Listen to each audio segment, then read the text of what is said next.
नमस्कार, स्वागत है आपका और मैं हूं आपके साथ सपना दीपक मंदेशिया। बुलेटिन के आगाज करेंगे। चंडीगढ़ में मुख्यमंत्री नायब सैनी ने कई अहम घोषणाएं की हैं। मुख्यमंत्री ने कहा कि HKRN के लोगों ने उनके साथ था, जो कि उनके वेतन में बढ़ोतरी नहीं हो रही है। मुख्यमंत्री ने कहा कि उन्हें खुशी है कि HKRN के सिस्टम को हरियाणा सरकार ने बनाया है। कुछ समय पहले ये ठेकेदारी प्रथा थी जिसमें शोषण होता था। ये काम कांग्रेस के समय में चलता था। सीएम ने कहा कि कांग्रेस के समय में इतना शोषण होता था कि कांग्रेस का कोई ध्यान नहीं था, सब ठेकेदारों पर छोड़ दिया जाता था। मुख्यमंत्री ने कहा कि मैनेज तरीके से पैसा पहुंचाने का काम राज्य सरकार ने किया है। की बढ़ोतरी हरियाणा कौशल रोजगार निगम के जो हमारे कर्मचारी हैं, लगभग हरियाणा प्रदेश के अंदर जो लेवल 1 और लेवल 2, लेवल 3 के कर्मचारी हैं, 1,19,861 ऐसे कर्मचारी हैं जिनको आज जो उनका मिनिमम पे स्केल है उसके माध्यम से 8% की बढ़ोतरी की गई है। और हमारे जो कौशल रोजगार के सभी भाई बहन हैं उनको आज इसका बड़ा लाभ मिलेगा। और 1 जुलाई से ये इफेक्टिव होगा। जो 1 जुलाई ये आई है, इससे उनको इसके अंदर लाभ मिलना शुरू हो जाएगा।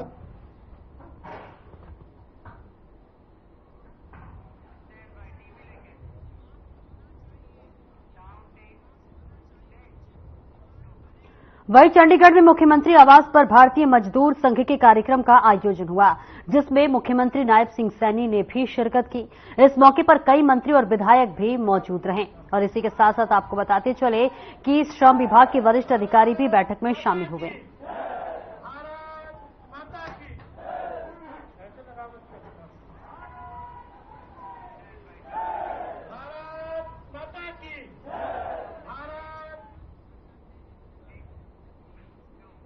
वहीं हरियाणा के मुख्यमंत्री नायब सिंह सैनी ने पानीपत की अनाज मंडी में आयोजित राज्य स्तरीय सामाजिक सुरक्षा पेंशन, डॉक्टर भीमराव अंबेडकर आवास नवीनीकरण योजना और मुख्यमंत्री ग्रामीण आवास योजना के तहत कार्यक्रम में बतौर मुख्य अतिथि के रूप में संबोधित कर रहे थे। इस दौरान उन्होंने कहा कि केंद्र और हरियाणा की डबल इंजन की सरकार असल मायने में गरीब हितैषी है और गरीबों को आर्थिक रूप से मजबूत और सशक्त बनाने की दिशा में लगातार काम कर रही है।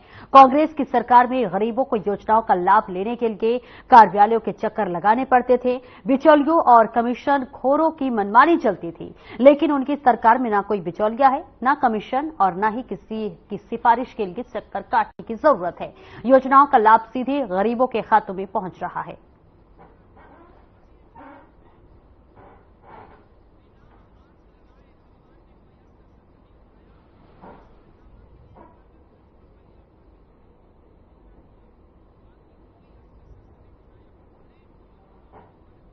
और आज इस कार्यक्रम में हमने वर्चुअल भी बात किया है।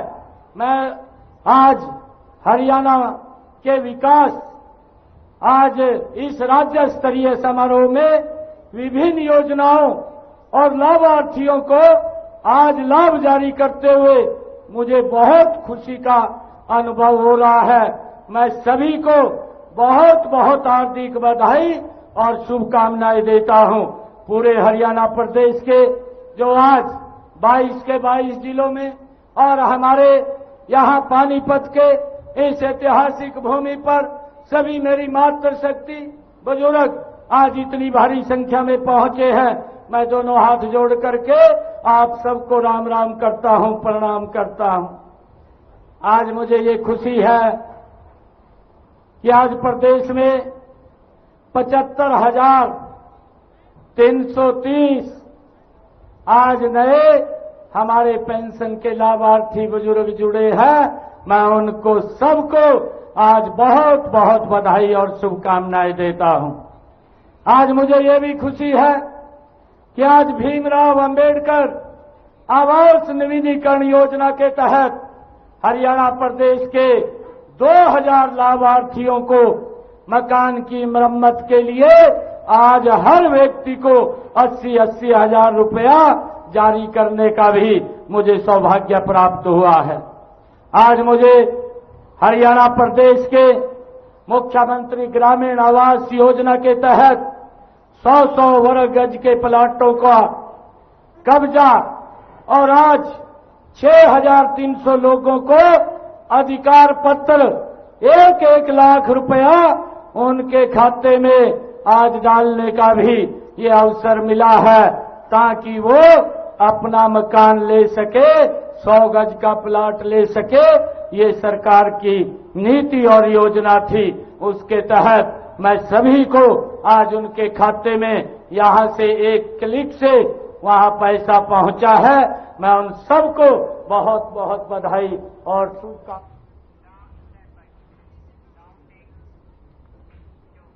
वहीं टांगरी नदी में बारिश से अंबाला में काफी नुकसान हुआ था। भारी बारिश के कारण नदी ओवरफ्लो हो गई थी, जिससे कई कॉलोनियों और इंडस्ट्रियल एरिया में पानी भर गया था। एक बार फिर मानसून ने दस्तक दे दी है और स्थिति को देखते हुए हरियाणा के पूर्व गृह मंत्री अनिल विज ने भी मुख्यमंत्री को पत्र लिखा था। तो वहीं स्थानीय लोगों ने भी बाढ़ को लेकर डर है और उनका कहना है कि पहले नदी से खनन हुआ करता था और टांगरी गहरी हुआ करती थी, लेकिन अब खनन न होने के कारण नदी गहरी नहीं है। हालांकि पूर्व गृह मंत्री अनिल विज भी अपने समय पर स्थिति का जायजा लेने जा रहे हैं। इसके साथ ही अधिकारियों को तेजी से काम करवाने के लिए आदेश भी दिए गए हैं।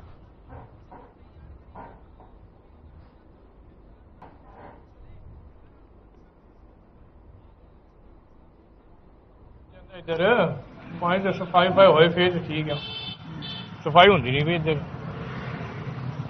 सारा इन्ना भरिया सी, इन्ना उच्चा पासा की कहते हली तो कोई पता नहीं होता।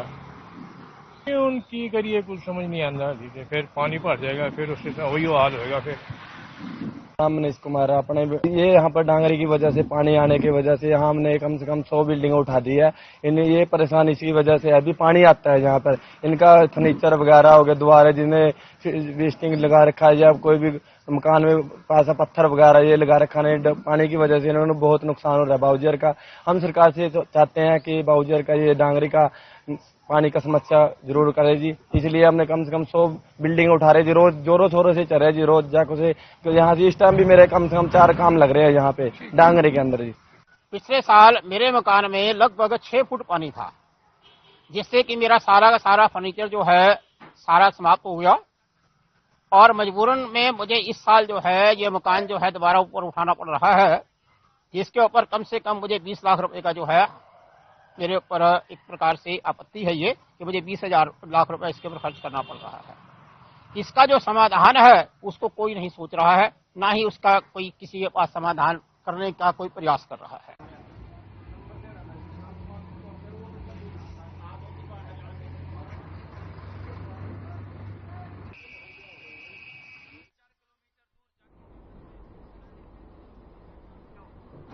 वहीं यमुनानगर में भारी बारिश और आंधी तूफान ने जगाधरी के हुड्डा सेक्टर 17 में एक मकान के बाहर खड़ी गाड़ियों पर पेड़ गिर गया, जिसकी वजह से 3 गाड़ी काफी क्षतिग्रस्त हो गई। वहीं मौसम के तापमान में भी गिरावट दिखाई दे रहा है और सुबह से ही आसमान में बादल छाए हुए हैं।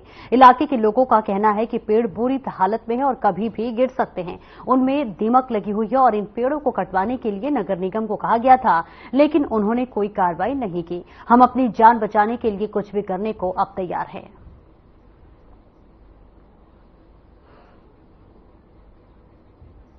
चलवाएंगे इन पे 2-4 दिन और रिक्वेस्ट करते हैं। हाँ, हमने अपनी जान बचाने जी, ले जाएंगे थाने में, ले जाएंगे, डाल देंगे, कितने दिन रखेंगे। प्रशासन में दिया कटवाने के लिए, म्यूनिसिपल कॉर्पोरेशन में भी दिया, उन्होंने ट्रिमिंग की परमिशन दी।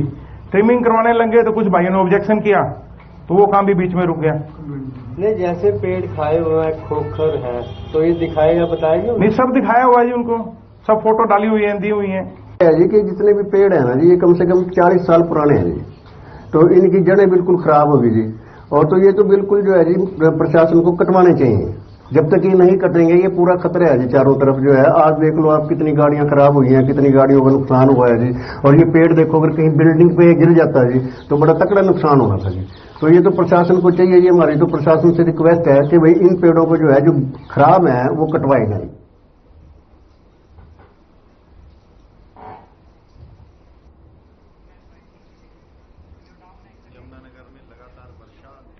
भारी बरसात के दौरान बनाई गई सड़क की खबर से पीडब्ल्यूडी में हड़कंप मचा हुआ है। विभाग सुपरिटेंडेंट इंजीनियर दलेल सिंह ने बताया कि उनके संज्ञान में जो है ये बातें सामने आई है और इसी के साथ साथ आपको यह भी बता दें कि इंजीनियर दलेल सिंह ने तमाम जानकारी भी दी और इसी के साथ ये मामला सामने आया। करनाल में नमस्ते चौक से लेकर मीरा घाटी चौक तक करीब 900 मीटर सड़क तक का निर्माण करवाया जा रहा है और इसी प्रोजेक्ट की लागत 1 करोड़ 75 लाख के करीब बरसात के दौरान सड़क बनाना गलत है और विभाग ने इसकी जांच शुरू कर दी है। और वहीं सड़क निर्माण के दौरान विभाग के एसडीओ और जेई भी मौजूद होने चाहिए थे, लेकिन वे अपनी ड्यूटी पर नहीं मिले। दोनों अधिकारियों और ठेकेदारों को नोटिस जारी किया गया है। दलेल सिंह ने कहा है कि बरसात के बीच जो मटेरियल डाला गया है उसका उखाड़ा जाएगा और दोबारा इसका निर्माण होगा।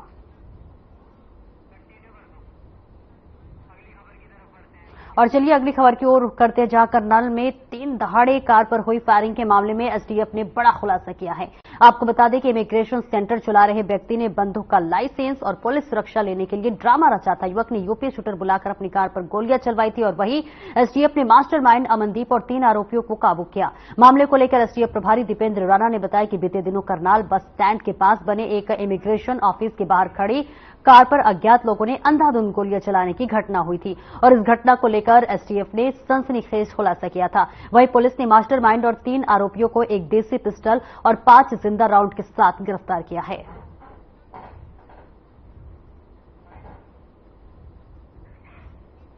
जो ओल्ड बस स्टैंड है उसके पीछे कुबेरा आईलेट सेंटर है, उसके ऊपर उसके जो मालिक है उसकी गाड़ी के ऊपर संडे वाले दिन 2 युवकों द्वारा 5 से 6 राउंड फायरिंग की गई थी और उसके बाद एक विदेशी नंबर से उस आईलेट सेंटर के मालिक को 1 करोड़ की रंगदारी की डिमांड की गई थी, जिस संबंध में थाना सिविल लाइन में एफआईआर दर्ज की गई थी।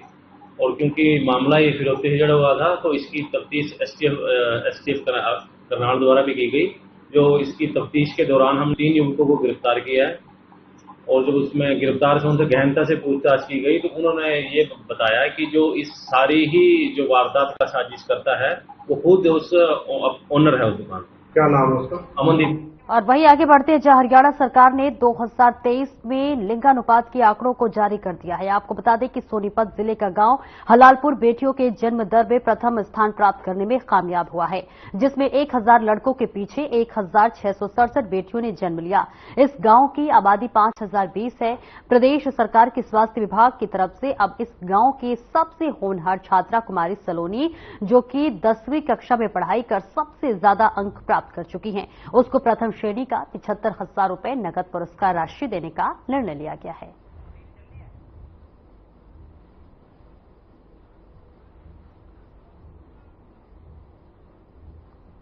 ये जो है सरकार द्वारा सम्मान जो है वो दिया जाना सुनिश्चित किया जाता है। ये इस वर्ष हमारा जो 2023 का जो हमने डाटा निकाला, इसमें जो हमारा हलालपुर गांव है इसकी सबसे ज्यादा 1667 इसकी सेक्स रेशियो जो है वो आई थी। मतलब प्रति 1000 लड़कों पे 1667 बेटियां हमारी जो हैं वो पैदा हुई हैं इस गांव में। और दूसरा गांव जो है वो रसोई है और इसकी जो सेक्स रेशियो है वो 1600 आई थी, जो हमें रिकॉर्ड के अनुसार 1600 इसकी सेक्स रेशियो थी।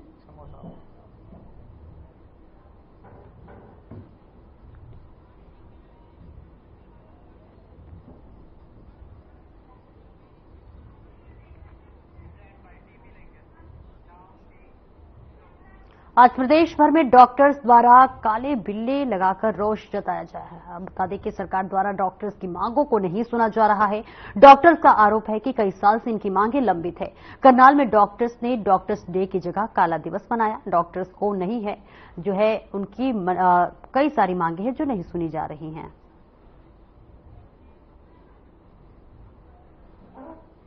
आज जैसा कि आप सबको पता है, आज नेशनल डॉक्टर डे है। तो डॉक्टरों द्वारा वैसे तो आज खुशी मनाने का दिन है, परंतु डॉक्टरों को आज के दिन की कोई खुशी हमारे को नजर नहीं आ रही, बल्कि डॉक्टरों में एक भारी रोष है सरकार के प्रति, सरकार के जो नुमाइंदे हैं उनके प्रति। जो हमारी कुछ मांगे सरकार के पास लगभग 2-3 साल से पेंडिंग है, जिसके ऊपर कुछ हमारी लास्ट ईयर 2023 में मीटिंग हुई थी पूर्व स्वास्थ्य मंत्री जी अनिल विज के साथ। उन्होंने हमारे को आश्वासन दिया था कि इन मांगों के ऊपर जल्द से जल्द विचार करके एक तय समय सीमा में इस मांग को पूरा कर दिया जाएगा। परंतु आज हम देख रहे हैं वो उसके ऊपर सरकार के द्वारा कोई भी कार्रवाई अभी तक नहीं की गई, जिसको लेकर डॉक्टरों में बात हुई। क्या डिमांड्स क्या थी आपकी? डिमांड एक तो वही जो भूतपूर्व हमारे मुख्यमंत्री जी ने मनोहर लाल खट्टर जी ने विधानसभा के पटल पे ये बोला था कि हम प्रदेश की जनता को स्पेशलिस्ट कैडर का तोहफा देना चाह रहे हैं। आज हम डॉक्टर्स डे को हेल्थ रिफॉर्म डे के तौर पे सेलिब्रेट करना चाहते हैं। हम चाहते हैं कि स्वास्थ्य सेवाएं जो हैं इस प्रदेश की बेहतर करने के लिए जो हमारी चेष्टा है सभी चिकित्सा अधिकारियों की, सभी स्पेशलिस्ट की, उसके लिए सरकार हमारी हेल्प करे। हम आज सिविल हॉस्पिटल में कोई भी मरीज आता है वो चाहता है स्पेशलिस्ट को दिखाना। हमारी CHCs पे, प्राथमिक स्वास्थ्य केंद्र पे सब पे चाहते हैं कि स्पेशलिस्ट को, उनकी स्पेशलिस्ट की अवेलेबिलिटी हो। परंतु सरकार की अनाउंसमेंट करने के बावजूद भी जब ये स्पेशलिस्ट कैडर नहीं लागू हुआ तो दूर दराज से आए मरीजों को एक तो जो कम स्पेशलिस्ट है उनकी ज्यादा देर वेट करनी पड़ती है। तो इसलिए हम चाहते हैं कि बेटर सेवाएं प्रदान की जाएं अपने मरीजों को।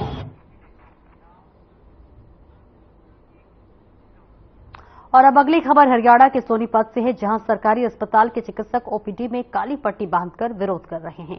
हालांकि आज पूरे देश ने डॉक्टर डे के तौर पर मनाया जा रहा है, लेकिन सोनीपत के डॉक्टरों का कहना है कि वो इस दिन को ब्लैक डे के रूप में मना रहे हैं। उनका कहना है कि सरकार उनकी जायज मांगों को पूरा नहीं कर रही है। आरोप है कि पूर्व मुख्यमंत्री मनोहर लाल ने डॉक्टरों को तकरीबन मांगों को पूरा कर दिया था, लेकिन अब वो एक बार फिर से अधर में लटकी हुई है। 22 से 23 वर्ष से मेडिकल ऑफिसर के पद पर तैनात है, लेकिन आज तक उनको सरकार द्वारा प्रमोशन नहीं दिया गया है।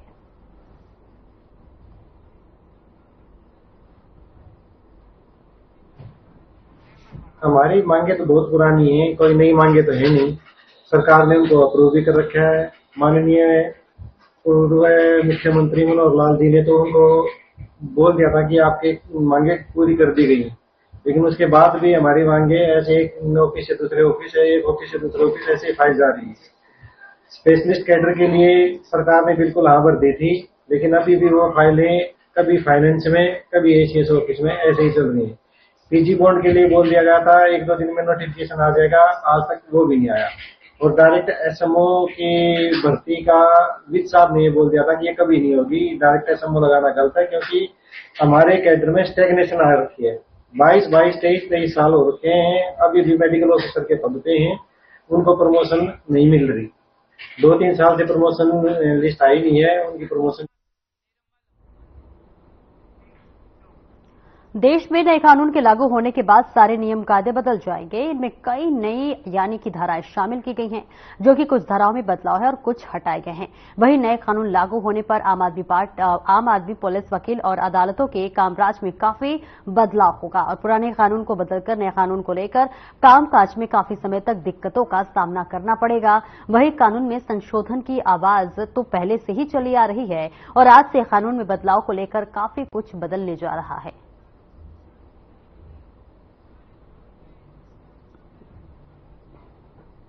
भारत के पहले 3 कानून थे, भारतीय दंड संहिता, एविडेंस एक्ट और CRPC। अब इनको बदल के भारतीय न्याय संहिता 2023, भारतीय नागरिक सुरक्षा शांति 2023, भारतीय साक्ष्य अधिनियम 2023 तीनों में तब्दील कर दिया गया है। जिसमें से जैसे 302 की जो धारा थी उसको 103 में तब्दील कर दिया गया। इस तरह से बहुत ज्यादा परिवर्तन कानून में आए हैं।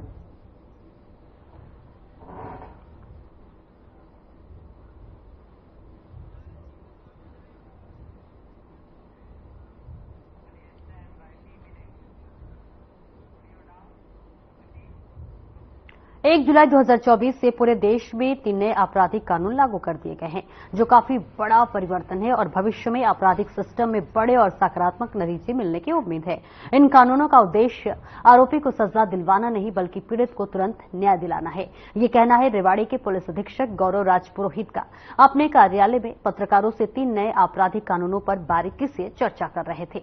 पुलिस अधीक्षक गौरव राज पुरोहित ने इन नए कानूनों पर ज्यादा जानकारी देते हुए कहा कि अब पीड़ित पक्ष को न्याय पाने के लिए पहले की तरह वर्षों तक थानों और कोर्ट कचहरियों के चक्कर नहीं लगाने पड़ेंगे और FIR से लेकर कोर्ट के अंतिम फैसले तक पुलिस की पूरी प्रक्रिया तथ्यों पर आधारित रहेगी, ताकि पीड़ित को तुरंत न्याय मिल सके।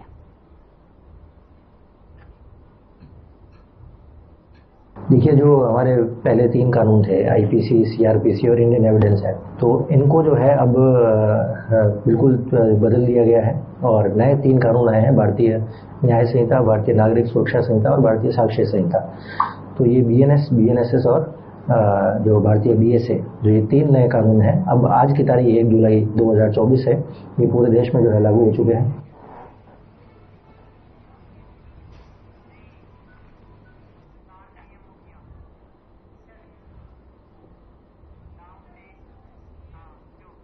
वहीं हरियाणा विधानसभा के डिप्टी स्पीकर रणबीर गंगवा ने कहा कि राज्य स्तरीय महाराजा दक्ष जयंती समारोह का आयोजन 21 जुलाई को हिसार में किया जाएगा। बालसमंद रोड स्थित दक्ष औद्योगिक प्रशिक्षण संस्थान के मैदान में आयोजित होने वाले जयंती समारोह में मुख्यमंत्री नायब सिंह बतौर मुख्य अतिथि शिरकत करेंगे। वहीं श्री रणबीर गंगवा सोमवार को स्थानीय लोक निर्माण के विश्राम गृह में पत्रकार वार्ता को संबोधित कर रहे थे और उन्होंने कहा कि इस समारोह में प्रदेश भर से भारी संख्या में लोग पहुंच राज्य सरकार द्वारा क्रीमी लेयर की सीमा बढ़ाकर 8 लाख रुपए करने तथा सरकारी नौकरियों में पिछड़ा वर्ग की बैकलॉग को पूरा करने की घोषणा करने पर मुख्यमंत्री नायब सिंह का आभार व्यक्त करते हुए उनका अभिनंदन करेंगे और साथ ही 21 जुलाई को आयोजित होने वाले इस जयंती समारोह की तैयारी शुरू कर दी गई है। पार्टी की सरकार, भारतीय जनता पार्टी की सरकार वैसे तो हर वर्ग के लिए कार्य कर रही है, लेकिन विशेष रूप से जो बैकवर्ड क्लास की पिछले कई सालों से मांग थी कि क्रीमी लेयर की जो सीमा है वो 8 लाख की जाए, सेंटर की तर्ज पे की जाए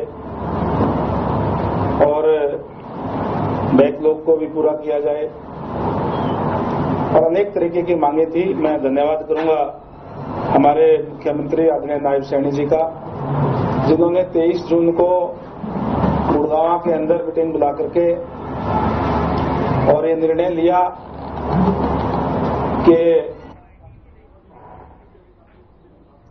पूर्व सैनिक ओम प्रकाश, जो कि गांव पाडला के रहने वाले हैं, प्रशासन द्वारा उनके गांव में 28 तारीख को पैमाइश की जा रही थी और वह भी उसे देखने पहुंच गए, लेकिन अगले ही दिन आपको बता दें कि पैमाइश के खड़े होने के कारण रंजिश रखते हुए इस गांव के 4 लोगों ने उन्हें रास्ते में रोक दिया और उसके साथ मारपीट शुरू कर दी। ओम प्रकाश ने बताया कि वो अपनी जान बचाते हुए पाइप फैक्ट्री चला गए और वो लोग भी उनके पीछे पीछे फैक्ट्री में आ गए और वहां लाठी डंडों, शराब की खाली बोतल और खेती में प्रयोग की जाने वाली कस्सी से उन पर हमला शुरू कर दिया और उन्हें घायल कर वहां से फरार हो गए। ये पूरी घटना वहां लगे सीसीटीवी कैमरे में कैद हो गई। पूर्व सैनिक की शिकायत और सीसीटीवी के आधार पर पुलिस ने 4 लोगों के खिलाफ मामला दर्ज कर आगे की कार्रवाई शुरू कर दी है।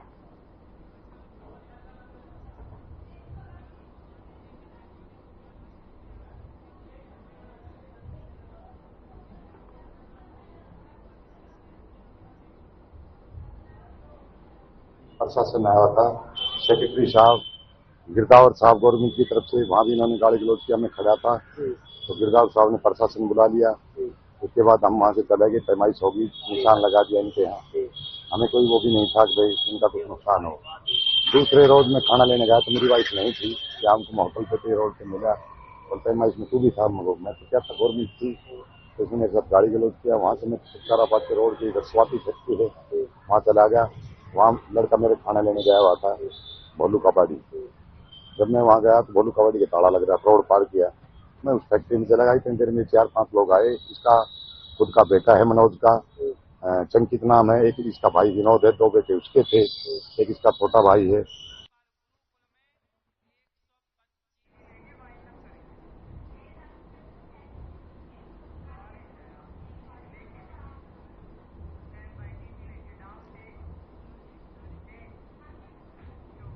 वहीं मानसून जल्द दस्तक देने वाला है। मानसून के साथ बीमारियों का खतरा भी मंडराने लगता है, जिसको लेकर स्वास्थ्य विभाग अलर्ट मोड पर है। आपको बता दें कि हर साल मानसून में डायरिया के मरीजों में इजाफा होता है। मुख्य चिकित्सा अधिकारी रेणु चावला ने अपील की है कि बच्चों का खास ध्यान रखें।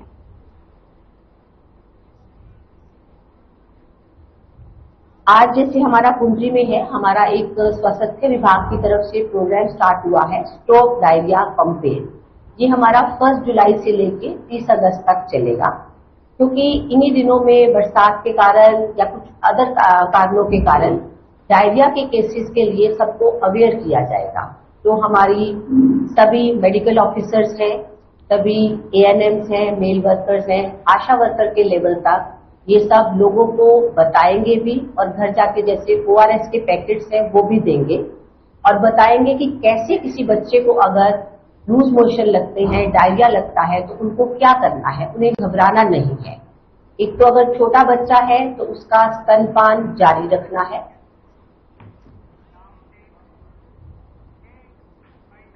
और फिलहाल मेरे साथ इस बुलेटिन में इतना ही। खबरों का सिलसिला आगे भी जारी रहेगा। दीजिए इजाजत। नमस्कार।